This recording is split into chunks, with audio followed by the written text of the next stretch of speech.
And now, NC Sports Correspondent Nic Douglass will be linking up with us in the studio for an all-new Sailor Girl adventure. Hi Nic, welcome back to NC Sports. Hi Andi, thank you so much for having me. Of course, we have so much we want to hear from you, but let's start off with the Extreme Sailing Series down in Cardiff, and Kiel is in full swing in Germany, but let's take it from the top. What's your take on the new ESS flying season on the GC32s? Who do you think is going to take home the win in Cardiff? Oh, it's a hard one, I have to say. There's only been 2 events so far on the new GC32 circuit. I mean, everything's going foiling, so it's got to be better, doesn't it? But I know that Oman Air are definitely off to a really quick start, and they're skippered by Morgan Larson, who took out the Extreme Sailing Series in 2014, but then transferred over to the GC32. So he's had a season under his belt. But I don't think you can discount the new team, China JUN, that's skippered by Taylor Canfield. He's having a ripping season on the M32s, that's for sure. Yeah. And I have to say, Cardiff was a fantastic event last year. It's known for its tight racetracks, and I know that Red Bull really was a crowd favourite on the final day of racing, skippered by Jason Waterhouse, who's in Rio training now for the upcoming games. He managed to win one of the races on the final day, even with a capsize, which was just fantastic. Great acting. And let's talk a little bit about Kiel. I mean, it's an annual classic. You've had your fair share of success there. But this is the real last event before Rio, so it's a really significant one, isn't it? It is a really significant one, and Kiel Awash is just huge. There's 42 classes involved with the event, not just the Olympic classes. And I do know that a number of the German sailors that are heading to Rio, as well as Scandinavian teams, are using it as their final warm-up, which is great to see. A lot of other teams, the British and the Australians and the US, are already in Rio and training, because that event starts in about 6 weeks. It's getting exciting. Yeah, really. 5th of August, I believe, the Olympics starts, which is just fantastic. Myself, Kiel, very fond memories. 2009, managed to take out the first women's match racing event there.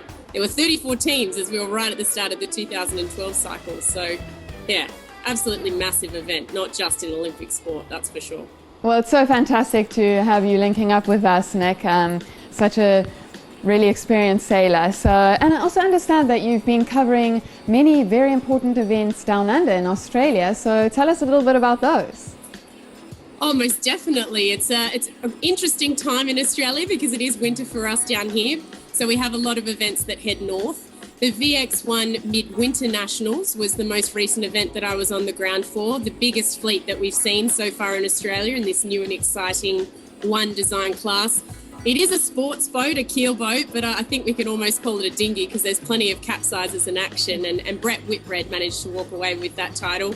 He was very dominant, which was fantastic to see. And I was also in Royal Geelong Yacht Club for their presentation night ahead of being an ambassador for the Festival of Sails, which is a huge event here in Australia, which takes place on Australia Day, which is sort of, I guess, our Federation Day as such, which is in January, which will be awesome.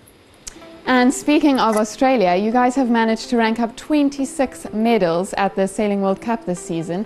I mean, it's pretty impressive, second overall next to Britain.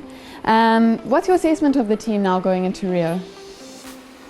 The Australian sailing team are in a huge wave of momentum essentially leading into Rio. We've got Jason Waterhouse and Lisa Darmanin, who are going exceptionally well in the NACRA 17. Matt Belcher and Will Ryan have been an absolute dominant force in the 470, though they did have a third, I believe, in the recent Europeans. So they've got plenty to work on leading into the games. And I know that the Australians are looking to try and beat their tally from last time, which is a big task to undertake, given that it was our most successful Olympics, and sailing won more gold medals for Australia than any other sport, which is huge. But that said, I know that the British and also the Americans will be bringing it hard, as will the Dutch and also the Belgian in a number of other classes. It's difficult to say what will happen because Rio conditions are looking exceptionally tricky and light, which is quite different to a lot of the other World Cup events that we've seen this season. So it's exciting. Yeah, lots of competition to come. And speaking of competition, there will of course also be a big battle between the 49ers, between Outteridge and Peter Burling. From the Olympics to the America's Cup, these two have always been heads on. Yeah, I think that everybody loves seeing these two go head to head. Pete Burling is still leading the America's Cup World Series, so he's got that edge over Nath Outteridge, but Nath did manage to take Artemis Racing to a win in the most recent event in Chicago. So you never know what will happen there either. I would have to say, though, that Pete Burling is probably the favourite going into the Olympics in the 49er class, as much as I hate to say that as an Aussie. I mean, himself and Blair Tuke, I think, are undefeated in 20 events in the 49er so far. It may even be more. I can't recall off the top of my head, but it's an unbelievable feat. But I hope that we see those two take out gold and silver of being a Southern Hemisphere junkie.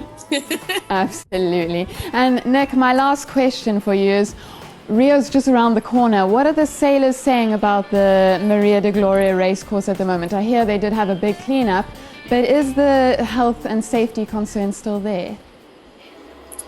I know that the health and safety in Rio has been something that's been top of mind. In water pollution, unfortunately, is becoming a bigger issue for sailors around the world. I mean, it's something that we've seen in a number of places. Even in Qingdao in 2008, it wasn't necessarily pollution, but there was weed on the course. So it's always something that we have to deal with, I think. I think what's more concerning for me is the fact that Liesl Tesch, who was a gold medalist in the Paralympic Games in the Scud class for Australia, she was actually attacked this morning in Rio, and she had her bike stolen from her, which is concerning. She was with a friend as well, and there were bystanders that just watched the entire event happen. So I think that's even a concern in Rio, and I know that they're now going to up the security for the Olympians in a number of areas, but I mean, there's a little bit of unrest and now uncertainty amongst the athletes in terms of safety. So on the land as well as on the water. Yeah, absolutely. I mean, safety obviously comes first, and we really wish all the sailors going to the Rio Olympic Games the very best of luck and to be safe. Nic, thank you so much for hanging out with us. We really look forward to catching up with you again for some more of your stories and more of your reports. Thank you. Thank you so much. Hopefully I can touch base with you when I'm in Cows very, very soon. Definitely. Bye-bye. Till then.